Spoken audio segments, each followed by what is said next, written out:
Hi friends, I am Tilak. You're watching Tech May Be Unique, and today we're going to see how to align a text on your cell inside the cell on your WPS spreadsheet mobile. And if you are new to this channel, make sure to click on subscribe button below. We just quickly move on to the video.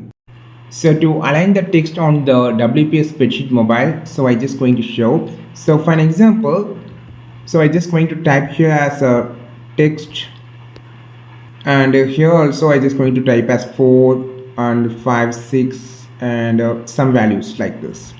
Okay, so I just want to align this text on the center. So click on this menu option, icon option at the bottom, and just swipe down and you will see option called alignment. I just want to center align this, so it's center aligned.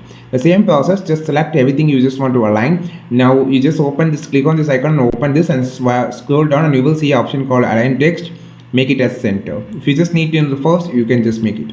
Thus, this is how you just align the text. You can see there is 9 different option to align.